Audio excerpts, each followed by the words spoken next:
does our entrepreneurial journey looks like?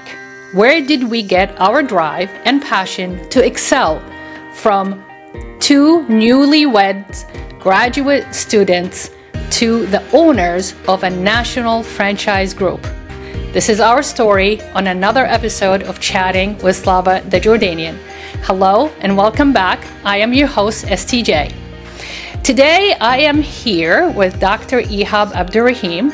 Just in case some of you did not know, he's my life partner and my business partner. He's the co-CEO of our brand, Greenwood Dental Partners, and he is the founder of our franchise group, Greenwood Dental Franchise Group, that was launched in July 2024.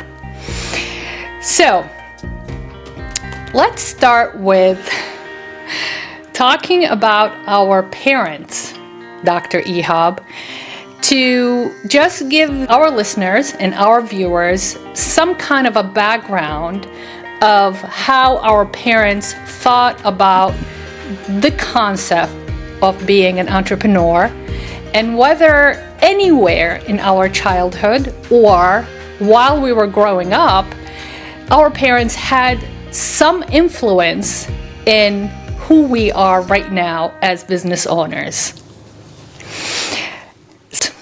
Of course, I know a lot of stories about your parents because we've been married for about 33 years, but I'm sure, actually, that there are so many details that I have missed over the years that might shed more light on what made you who you are, your mindset, your unlimited mindset about business, your ambition, your aspirations. According to you, from my understanding, is your dad had many opportunities in New Jersey to be a business owner and even consequently an entrepreneur. So can you share with us and our listeners and our viewers the first opportunity that your dad had that he ended up turning it down? So thank you, Dr. Slava. But I would say the first opportunity was the taxis he purchased. And for me, growing up, my dad was not an entrepreneur. And I would say he's the opposite of that. And he really wanted me to go to college. That's all he wanted me to do is go to college and become a doctor, an MD. Mm-hmm. And with that, I believe in his mind, I'd be my own boss is what he wanted. So that's kind of an entrepreneurial, thought process. But again, he was not that way. So when the taxis situation came about and he was offered to purchase the taxi cab, he bought one taxi with my mom really pushing him to purchase it. And then I believe another one came up and he bought a second one shortly after the first one, which he did not want to purchase, but my mom really pushed him to buy the second one. So after he bought those two, now we'll kind of fast forward to the time that where he kind of lost his first entrepreneurial situation or project, let's call it. It was the McDonald's in Journal Square. It was offered to him and possibly some other people that were gonna buy in. I don't know all the details, but I knew that he let that one go. Even though we used to go to Journal Square and see this McDonald's, firsthand, really just, it was always busy. And it's because it was where the PATH train would come from New York City and it would just drop everybody off. And it was the only McDonald's. It was the only fast food that was a national franchise there. Was that McDonald's. There was a Burger King, but it was several blocks away. But that one was like where people poured out of the train station. And I thought that was odd that he didn't get it. I was very young at the time, so I had no input or anything like that. So that was the first one he let go. My understanding, correct me if I'm wrong, your dad, didn't he own like a laundromat kind of business, like a partnership, Sharaka, in the beginning? That was when we first moved here. He got into a partnership with somebody who was a friend and family, kind of both at the same time. And something, didn't turn out right, and he never had contract signed. And he said, I can just, let it go, and you can just buy me out. And the guy said, well, there's nothing to buy out. We have no contract. So my dad was left with the cash he put in was gone. So I think that put a like kind of a bitter taste in his mouth for business, just in general. And the taxi cabs were good because he's the only owner of the cab, so he didn't have to rely on any other partners or anything like that. So I think that's why he was more. He really went for that one, for that project and that purchase. But the McDonald's is my belief, and what I heard was there were other people involved, because obviously a McDonald's that is very busy like that is not going to be sold, back in, I'd say, the mid to late 80s. I'd say it was early 90s. I can't remember the exact time, but it was right around that time, and it was worth probably a good amount of money, that McDonald's. So he would have had to go in with several partners. And I think that's one of the reasons why he decided not to do it, because there were partners involved. And that first instance, and when we first arrived and he got into that laundromat, it didn't work out. So he didn't want to do it again and get involved with partners. That's my guess, because it was such a busy location. Would be really weird to let that go. Like I don't know how to explain it, but it was just, thousands and thousands of people pouring out of that train or going to the train. And then so many people walked in that area because there was a lot of, companies, and there was a school there that was PS number 11. That was the trying to remember the name of the school, but that's one of the school. That's the school I went to 7th and 8th grade for my middle school. It was the Martin Luther King Jr. School. So you had students, you had everything just going to that McDonald's. But again, I think it was the partnership issue. That's my only guess. I think that could have caused him not to jump on it.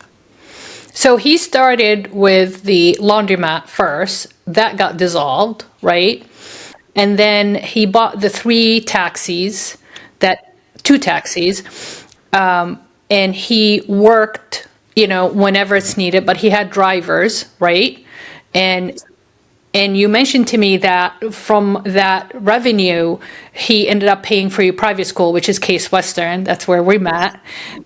And then he had the opportunity to buy the McDonald's franchise, which he turned down, right? That was before I went to high school. High school. Yeah. So he had the taxi cabs very early in life. Like it was. I'm trying to remember what year he bought them. I want to say early 80s, possibly, was when he got them, and probably again the mid to late 80s, possibly mid 80s. He was offered the McDonald's, and he turned that down. And then he was offered one more thing, which he turned down as well. It was I want to say it was like a food stand at Seaside Heights. It was food, I believe, and it was one of those. If nobody's ever been to the Seaside Heights boardwalk, the way it's set up is there a boardwalk, there's the beach, and there's restaurants and places to play games. And the restaurants are basically booths where you pick up food, sandwiches, fries, whatever. There's no seating or anything. It's just kind of like a kiosk. And this place the revenue was really high, and I think the profits were very good. Again, I wasn't a part of it. I just knew this was, again, right after the McDonald's situation. I don't know, again, if there was a partner involved or partners that were supposed to be involved, but I'm sure this place was selling for well over $1 million. I can almost bet on it. The issue is that he would have to either get a loan or partners, and my dad didn't like loans, and he didn't like the, I guess, partners with him again. So that one fell through. And I actually had a conversation with him. That happened when I was a little bit older, and I told him, well, why don't you get that? Because, it's a really busy, Seaside Heights is very busy in the summer. He says, well, it's only the summer out, summertime. And he told me how much the place was making, and it was an enormous amount of money for 4 months or five, whatever it might be. It was from May.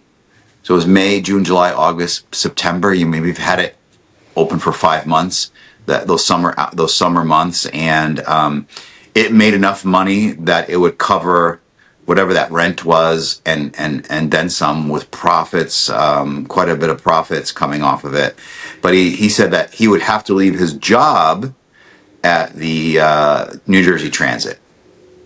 And my dad, in his mind, is that job was stability to him, even though he was making, it was like 30,000 a year, maybe, possibly 35 a year. He would not leave that job. This is where the risk happens. Now, this is where risk taking occurs. Do you leave a job and trust this place at Seaside? And the problem is he has to work there. That was in his mind. He goes, it's a cash business, right? It's all cash. If I remember correctly, back at that time, there was really, I don't think there was any credit cards taken. You would just pay for your food and just, take it and leave. So I told him, well, why don't you hire somebody? He said these kids would steal from us. And I said, okay, well, then you would only need to work. If you worked you don't even have to work the whole year. You just work those 5 months and make enough money to cover us for, many years. It's just not even 1 year, but it was that kind of income. And he wouldn't do it. So he would not let go of his job that is paying him to take a risk on a business where he probably threw up a bunch of red flags in his mind, like, why is this person selling it? Well, if they're making good money, why would you sell it? And a good answer would be somebody who wants to retire, or they're maybe tired of working it. Some of these kind of things, that these types of businesses, you can only run them for 10 or 15 years before you get burned out. So maybe they're burned out, even though they're young, they're burned out. Maybe they made the money they wanted to make. Maybe they want to retire early. There's so many things, but my dad would throw it into a very negative, I don't know. There's something wrong with it. It's got to be something going on. Does he owe money? And it's like, well, if he owes money, Dad, you have nothing to do with it. You just buy it, and then that's it. So again, it could have been that. It could have been partners that had to be involved because of the cost of it. But he didn't want to take that risk. Maybe didn't want to take $1 million loan. That's my guess. I'm sure he had enough on the financials from that business that he could have showed the bank, and they would have given them a loan, no problem. But that job of his at New Jersey Transit, he would never leave it. He never did. He worked all the way till the end and retired from New Jersey Transit. So, even my guess is if he did buy the McDonald's, he would never work there. He would have never worked there, because he would have still thought in his mind the most stable income is coming from this. I'm working at New Jersey Transit as an employee, and it's bringing me this constant income of whatever it might be, $2,000-$3,000 a month, whatever it turned out to be, which was a good amount back then. But you think about it like $2,000-$3,000, or take that risk and you might make millions. And he didn't. Twice he did that in his life. But, and he again was one of those people, him, he was not really interested in making money like that. He just wanted the money that he made, the hourly pay that he made to live his life, and, pay for us to, for me to go to school or whatever it might be. And pay for the house and things like that. Well, Abu Ihab, Allah yarhamu yahsin ilayh, I'm not passing judgment by all means, Ihab. I miss him. He is a sweet, sweet man. Like I said, part of who I am right now and where I am right now, I owe it to your dad. But he was a typical, the immigrant mindset. He was very scared and he was very cautious, almost too cautious to the point that it limited him from pursuing an opportunity. He's not a risk taker.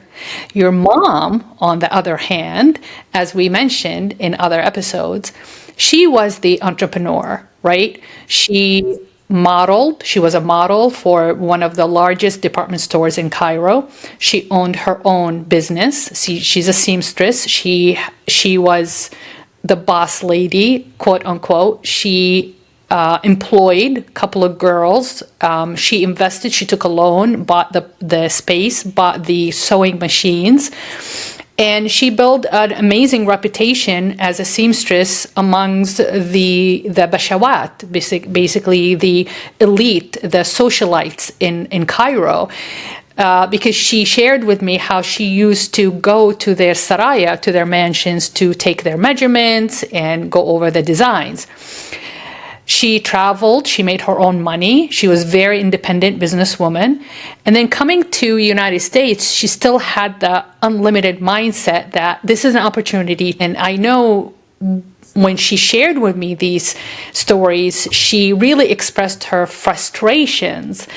And she couldn't understand how your dad could not take that risk, although it's a risk, but it's a price to pay to give you a better life, a richer life. And she was driven by that. She's driven by achievements. She's driven by tasks. Your dad was more an introverted.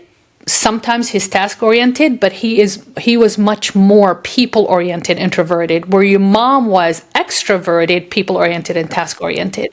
So if you look at the DISC, right, the DISC, the personality style DISC, your mom was the top two, your dad was the bottom two. And that's why I think they're constantly clash when it comes to the future plans, the achievement, planning for you. And I heard it from both sides. I heard it from your mom, her version, her perception of what happened, and I heard it from your dad, the perception of what happened.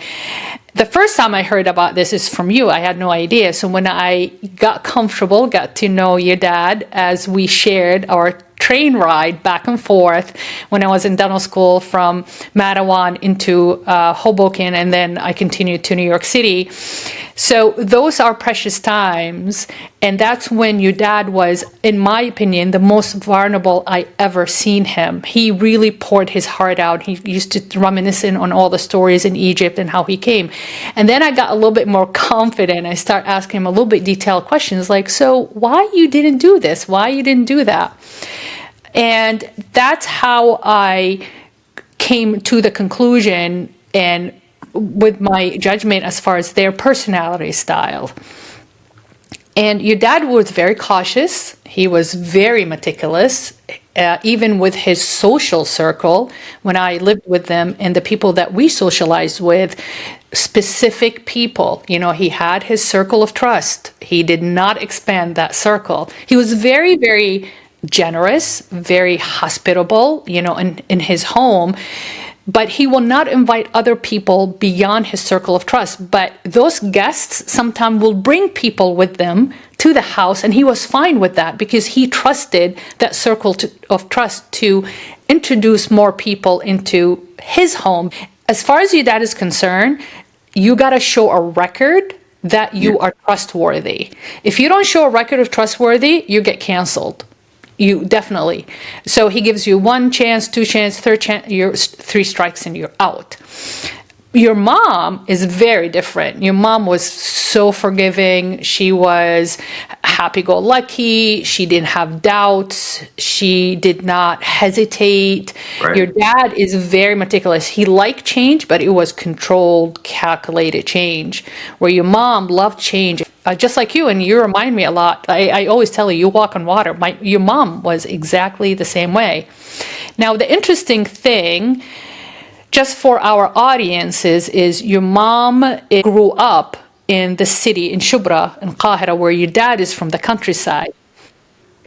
My mom is from the countryside. She's, Bedouin from Asalt. My dad was born and raised in Asalt until 8th grade, and that's when he started living in Egypt, in Cairo.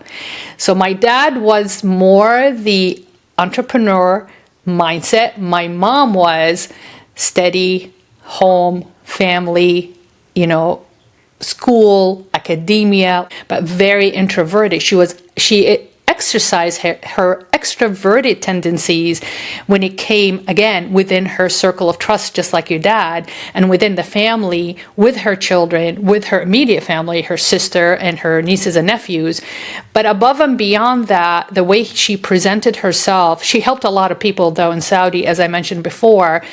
She really took advantage of her Saudi connection. She helped a lot of people, which I admire her for.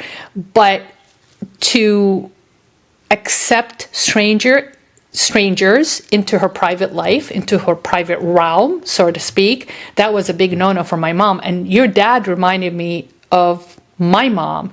Your mom reminded me of my dad. So my dad came from money, and my mom came from money. They're lords and they're landowners from both sides, Al-Azab and Nabilsi. But my mom looked at wealth very different than how my dad looked at wealth. When my dad landed in Saudi, he had $10 in his pocket. Now, he inherited a lot of land when his maternal grandmother passed away, and she passed on her land ownership to my paternal grandmother, right? My dad's mom. So my dad's mom's mom had a lot of land. She passed away, and she passed it on to my grandmother, my dad's mom. And my dad's mom called my dad, and she said that, I don't know anything about owning land or managing land. I'm just going to sign it off to you. And she did. She gave him all the land that she inherited. So in Nabilsi family, like I said, they're landowners in Jordan. My mom's family, Al-Azab family, they are landowners, but they're mostly farming land. My dad's heritage land ownership is more a construction land, a land where you can't farm on, but you can build on. It's a buildable properties. And that's how they created and they got their wealth. So, but my dad, for some reason, for his personality, his mindset, it made sense to him not to draw out of that, wealth, and he wanted to build his own wealth. So that's why when he landed in Saudi, he had $10 in his pocket. Then, as you know, he climbed the corporate ladder and he became the CEO of the Toyota company in Saudi, in Jeddah, which is unheard of because he was not a Saudi. So he was the second man in command under the owner, Abdul Latif Jamil. And he did that for about 20 years, and then he retired. Actually, he got kicked out, but that's another story. That's another episode. And my dad owned a strip mall in Jeddah. He owned a huge farm in the northern Saudi, in Tabuk. He built our house. He owned the land on it, our forever home. But most of his business transactions was in Jordan, with buying and selling land and construction too.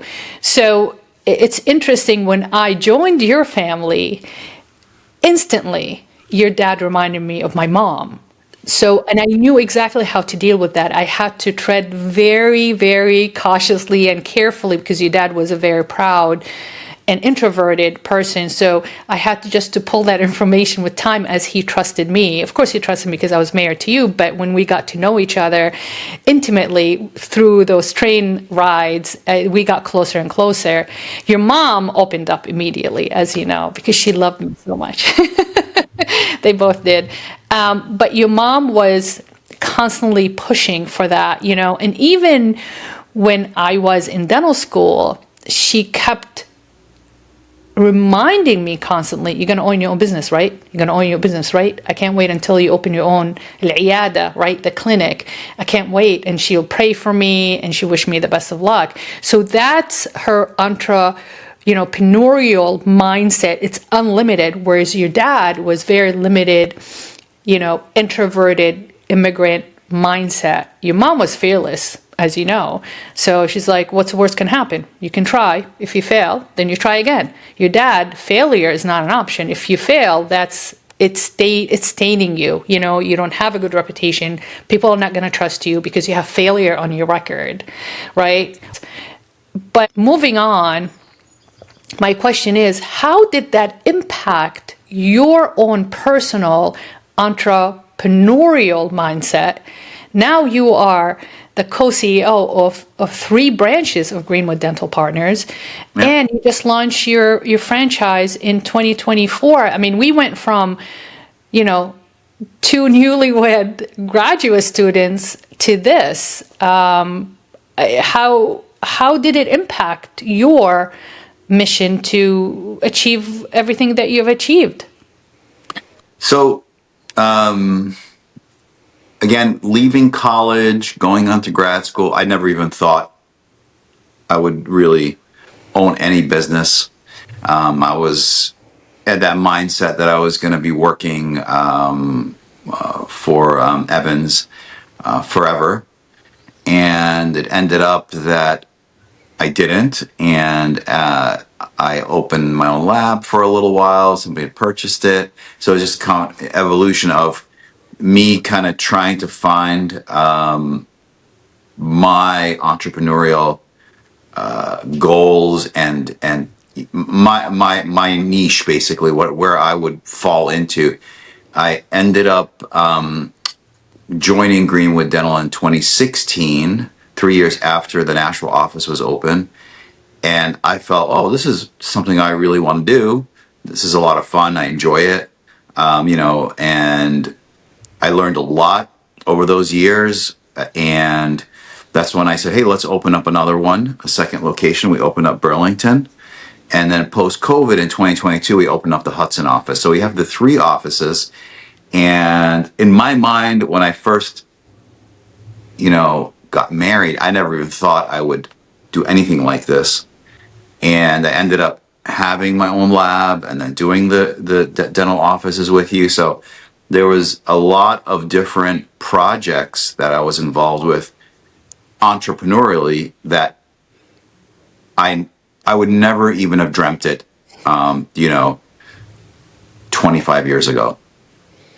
Where do you think your drive came from? If you can dig a little bit deeper for us and say, okay, this is when I felt that, science, I love science, and and you're so passionate about it. But you mentioned to me that you thought back in the day that you're going to end up working in an oil company until you retire. Yes. And when did this change? So what happened was my graduate work and my postdoctoral work was on metal surfaces and kind of looking at like how these catalytic surfaces work, almost like catalytic converters in cars, just as the basic science for that. So that's all I did. And I'm sitting here thinking, I'm going to graduate, do this postdoc. And from this postdoc, I'm going to work at like ExxonMobil or BP or something like that. And we did do a project, at least I think 2 papers with ExxonMobil in, I think it was Annandale, New Jersey, if I remember correctly. And it was their research facility. It went well. It was a great experience.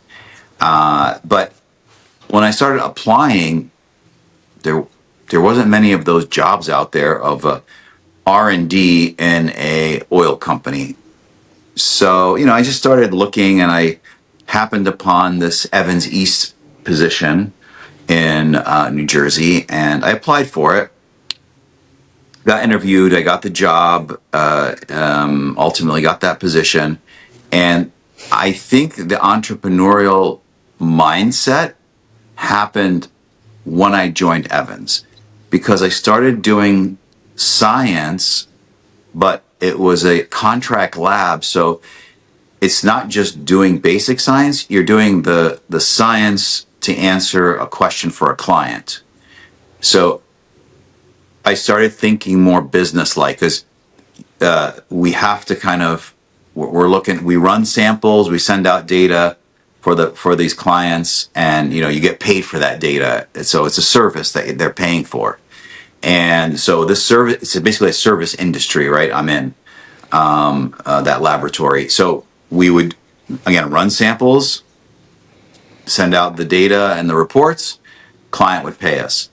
And our goal at the company was to increase revenues, right? This is where it started to become interesting for me, because we did some research projects with the boron analysis that you know about, that I did with Evans.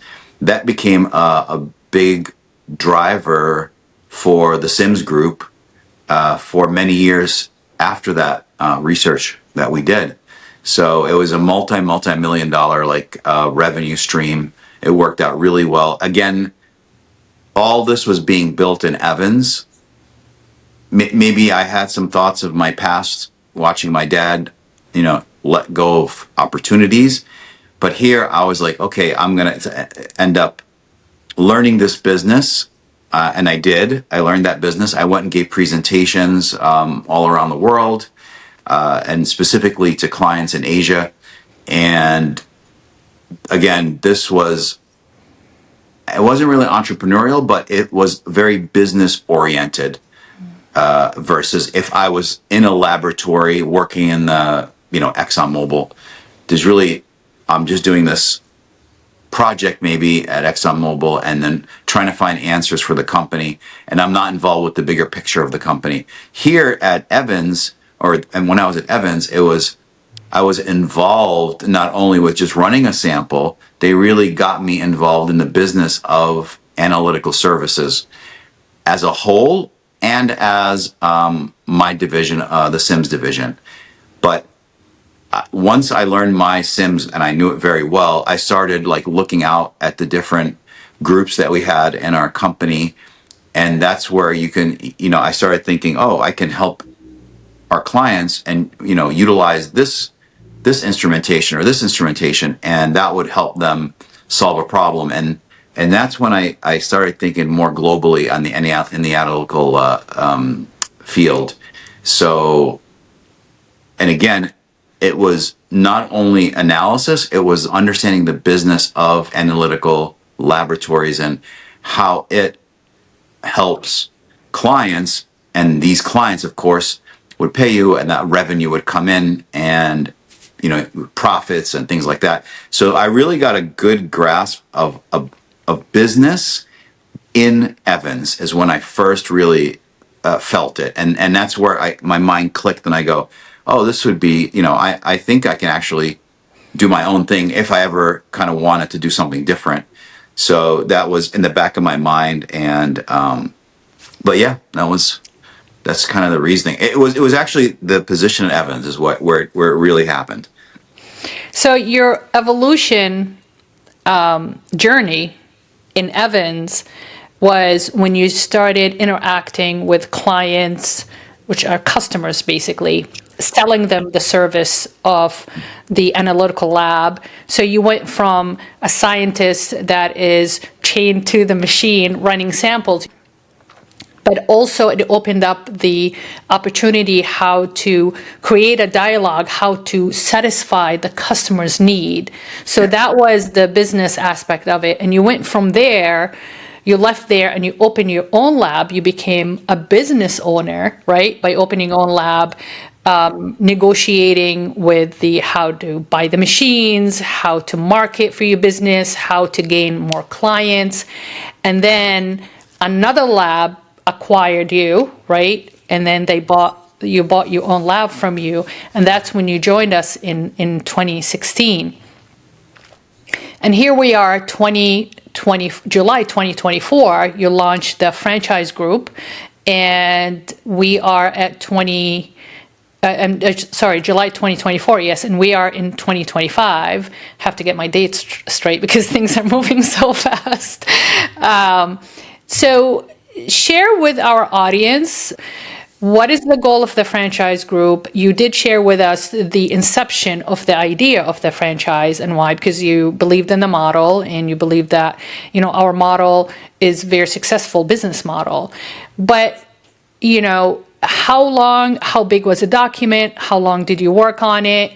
And what is the challenges right now that you are experiencing as you try to market for that franchise group, and how much has changed? So the federal disclosure document, which really kind of dictates pretty much any franchise. So everybody has to, whoever's going to create a franchise has to create this FDD, right? And it's about 250 pages or so. And worked with an attorney on it for almost 2 years, on and off, because it's just such a large document that it takes quite a bit of time to create it, and there aren't really any documents to use as a guide for a dental franchise, because I think if I remember correctly, there's only like 2 or so other franchises in the nation. I don't think they're even active anymore. They have the locations, and I don't see that they're adding more locations. So I think they're kind of at a steady state. But my thought was, we have this really great model, and wouldn't it be great to see other Greenwood Dentals open across the nation or across the globe? It's not just national, it's international too. So how can we get that same service we provide our patients here and spread that out across the United States to other dentists? And my goal is to see how the success of these dentists, it will be just the pinnacle of this whole franchise group. It's just my interest, and it's fun to see this grow, and that's what my goal is, to watch the growth and to help these dentists and these business owners become, to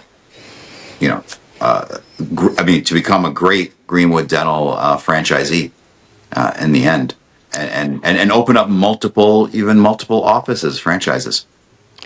The franchise idea, or the franchise group, is to give the dentist a third option other than the classic market options that they have, which is either becoming an associate, joining a senior dentist, hoping that senior dentist will like you enough to transfer that power to you and ask you to buy his practice. You can take it on and it becomes yours.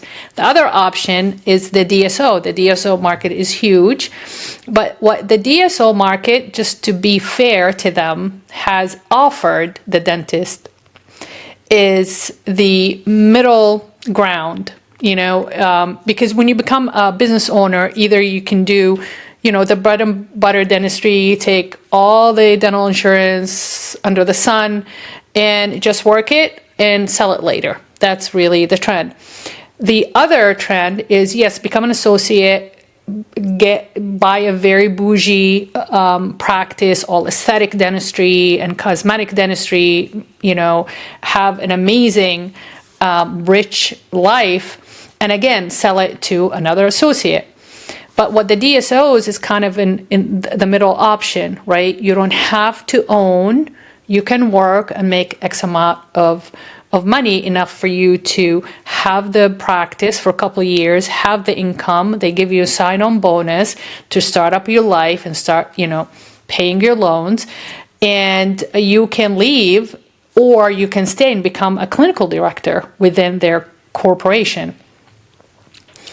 The challenge with these options are very extreme.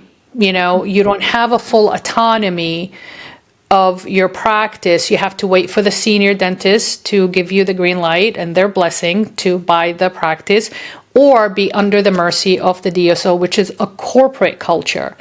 So the franchise gives the owners, the dental owners, a full autonomy of their practice. They take on the financial risk, but with a guided practice ownership.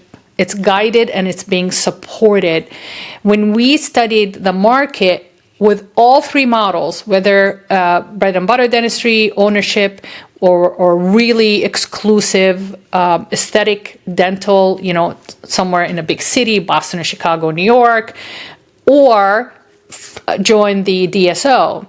The franchise is gonna give you the autonomy, but with the support that all three models in the market do lack. Because the moment you become an owner, whether from the senior dentist, buying a senior dentist, or being even a DSO, you don't have the support, you don't have the autonomy, where our model is going to give you the autonomy with the right support for you to thrive. Because if you succeed, we succeed.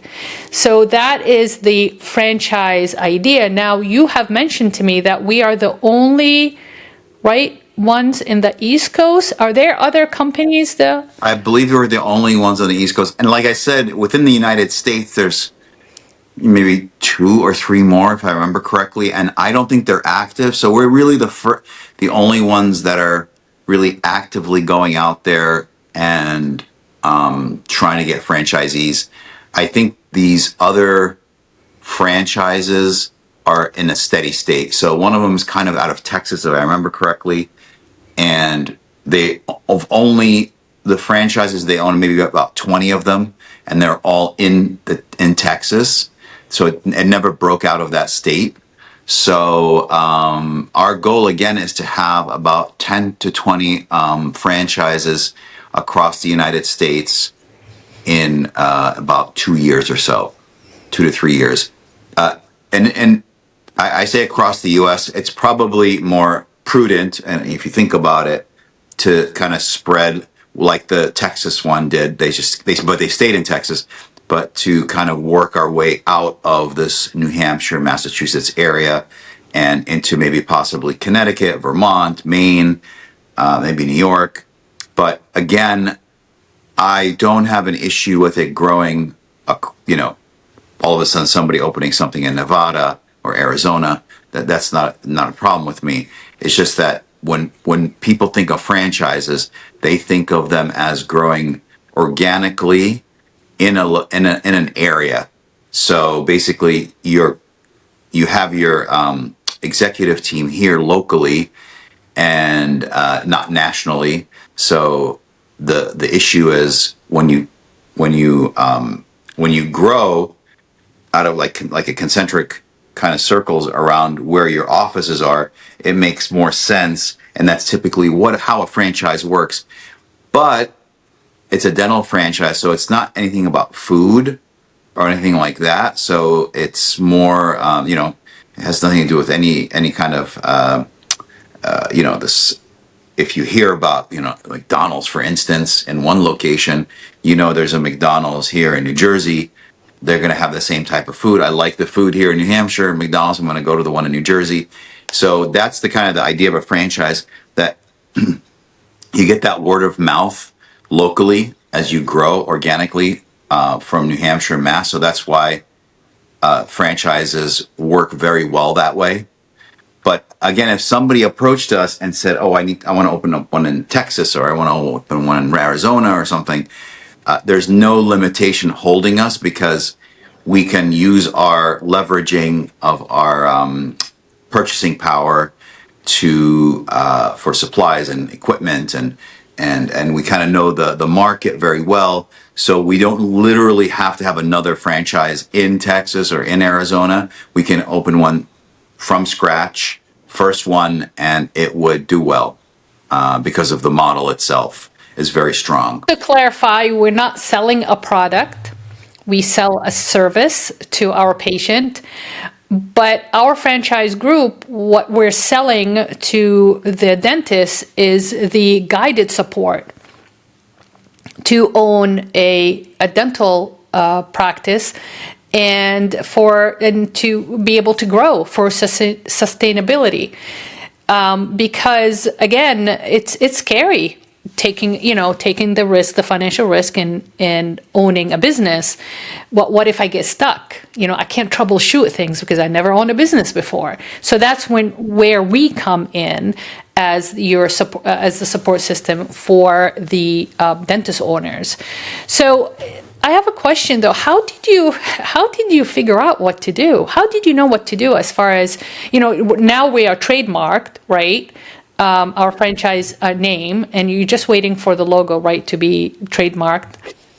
How did you figure out the steps? I know you have the talent of thinking outside the box, and you're very analytical, and you're very good at research. Sometimes you go down the rabbit hole, but it benefits you and your purpose.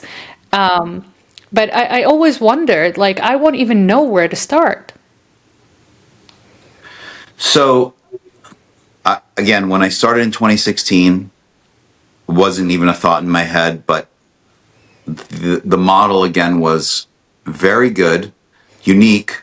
That was the big thing. It was a unique model that I had not seen in the industry. I mean, you own Greenwood Dental, you own Hudson Dental prior to Greenwood Dental, and it was a run of the mill. Dental office. It did great.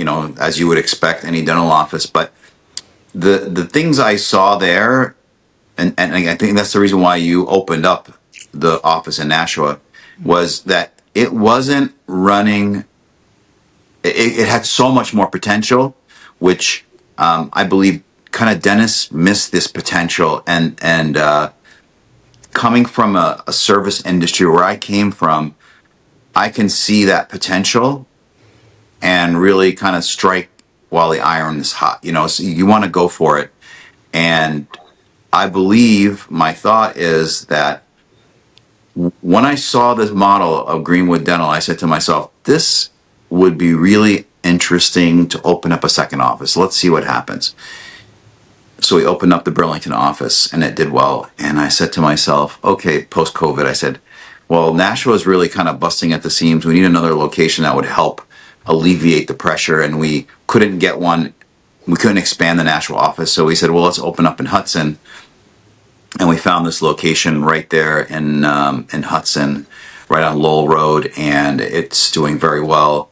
Now the next step would be to open up a fourth location, and I just think that for us to do that, we would need more, like we need partners, things like that. And I said to myself, well, we had various offers from DSOs to buy us out, and I said to myself, what if we were to open up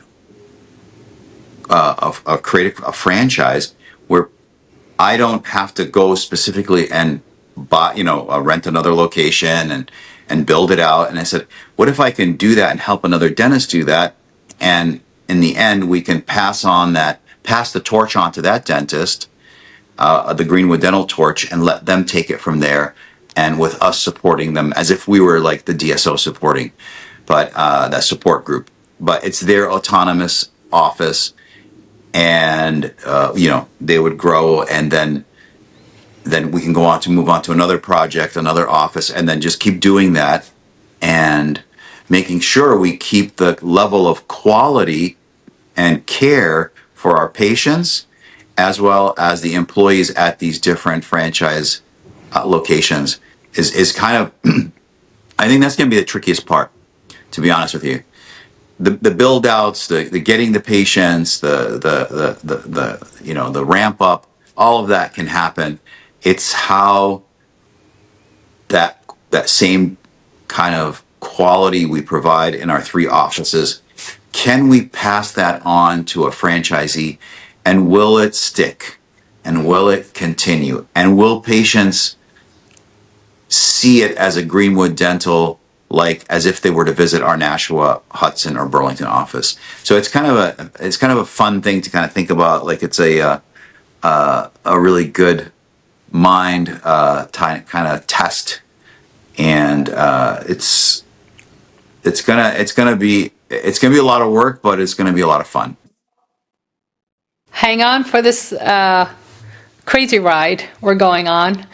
But we are labeled right now as Arab American entrepreneurs because we have evolved and we have transformed our entity, our position in the world. It's fascinating that it takes a belief system in an idea and take that and nurture it and implant it somewhere else, hoping for it to take off. And I'm not sure if you believe, you agree with me or not, but I believe being an entrepreneur is all about your belief system. It's all about your risk taking. You need to be extroverted, task oriented, but you have to be a risk taker too.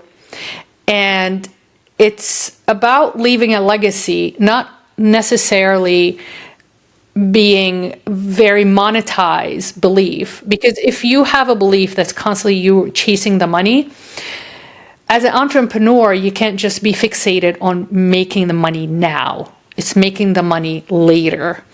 And in order to do that, you have to design, you have to plan, and you have to believe in the plan and plant it and let it just trust the process. Let it take its course through the process of growth and hoping that you will leave the legacy, whether it's financial legacy or property legacy or a name legacy. And if you focus again on the transactional part of it, you're not going to move far enough. I always like to say I'd rather be rich in assets than rich in cash. Because rich in assets, it's a multi-generational wealth. It's a timeless, like you see a lot of, it's not like we're going to end up like that, maybe, I don't know. McDonald's, Starbucks, Apple, Amazon. We are children of the 80s, the 70s and the 80s. And there are certain brands that started even before our time and they're still alive and they're going strong. So Disney is another company. So there's a lot of examples that we lived through as children of the 70s and the 80s, I think inspired us, whether we realize it or not. It's just part of our blueprint, part of our psyche. It's personally, that's where this passion comes from, that when I think about us as a company, as a franchise that may spread and could spread across the country, and maybe, like you said, international, I want to make sure that the model is sound enough that it is a multi-generational model that can be practiced over and over and over again.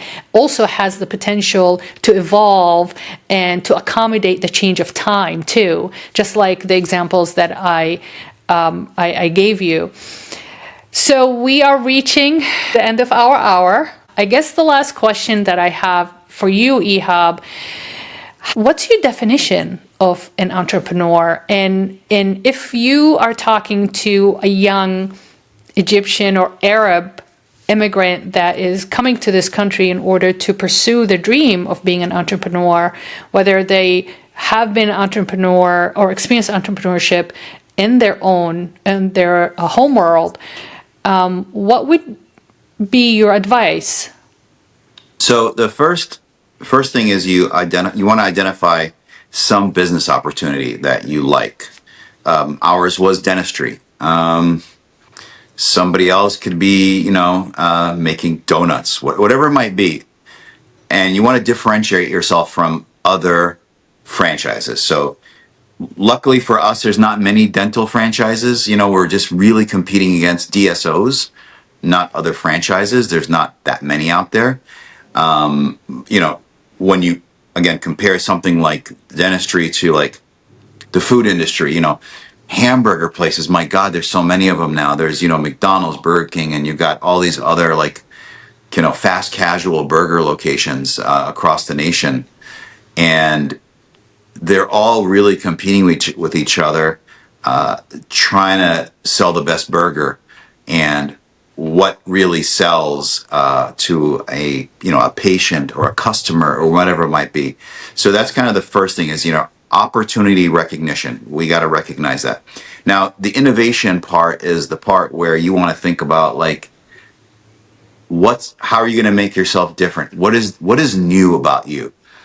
So for us, again, we're a little luckier. There's not many of these out there. So it is kind of a new concept in a way. And then the next step is, are you ready to take a risk? Right? I'm talking to Arabs that are out there, wanting to open up their own business. Now, it's a risk that has to be taken, financially. You might have to risk time. You might have to spend a lot of time at this business that you start. So it's these risks that you take.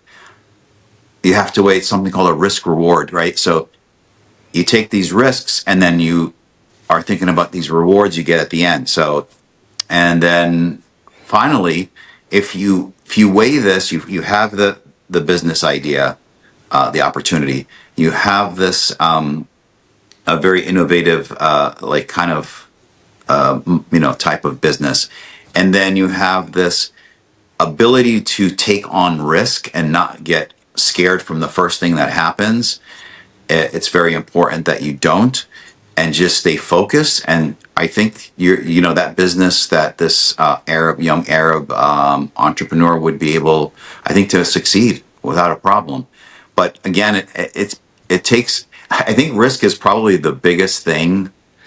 Not just the idea, but the risk you're going to take financially and emotionally, and the risk of, you're not going to be spending time with family as much in the beginning when you're opening up this new venture of yours as an entrepreneur. So yeah, that's kind of my. I'd love to talk to whoever out there, just any business that somebody has. I probably can walk them through the idea of the business. Maybe I don't know about it very well, but I can probably look at financial plans and revenues and projections and things like that, and let them know whether the business probably will succeed or will need some modification to really make it. As a reminder, we never went to school for this. We went to school for a professional career. Dr. Ihab has a PhD in physical chemistry. I have a DDS degree in dentistry, and life taught us this. And what amazes me is a couple of things: that you taught yourself certain things, Ihab, by mastering an unlimited mindset, by eliminating limited beliefs. So difference between you and your father, Abu Ihab, Allah yarhamu yahsin ilayh, he exercised that limiting mindset. You didn't. So you taught yourself the business, how to look at the business, the finance, how to get the loans. Like, just watching you, even when we opened our first office, how you navigated through the negotiating the equipment, the supply order, the insurance negotiation codes to make it better. You constantly look at, how can I make this better? How can I make this better? You're constantly evolving. You're constantly growing.